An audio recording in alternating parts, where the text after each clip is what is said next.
components. The special features of this weapon is that regular shots deal AoE damage, whereas charged shots deal increased headshot damage. In Sevagoth hands, it increases headshot damage further.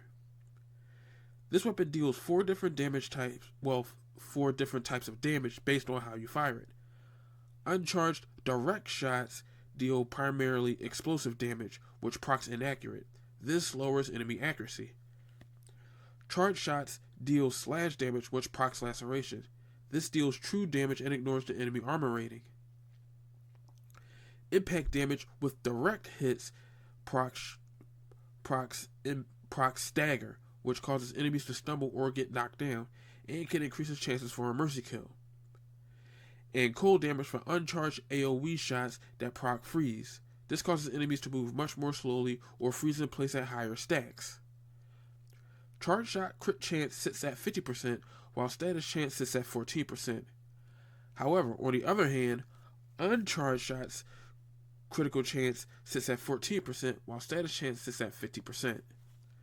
This all comes down to personal preference, since this weapon can be flexed in any situation. More on this in a few. The weaknesses of this weapon is that you can stun yourself if you use the uncharged shot but won't get knocked down.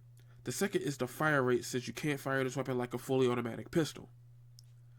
Overall, this weapon works in a pinch, since you don't actually need Sevagoth unless you want to get the extra crit bonus. Since this weapon has two different ways to use it, it will require you to use each one effectively. For uncharged shots, aim for groups of enemies to guarantee the freeze proc so that it becomes easy to aim for headshots for the charged shot. You'll also have that elemental boost to pull from.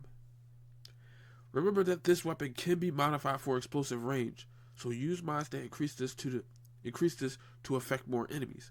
But keep in mind that you will stun yourself if you are too close, so add sure footing if you don't want this to happen.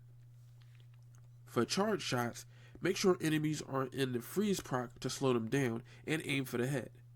Remember that only headshots will give you the damage bonus, not anything else like Banshee's sonar ability giving you weak point areas to shoot. It won't work otherwise. If you have multi-shot mods or punch-through mods, you can use them to make this weapon much more effective. Fire rate mods can fix the slow fire rate of this weapon too.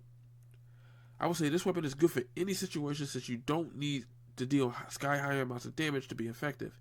Give it a go and see what you can make of this weapon.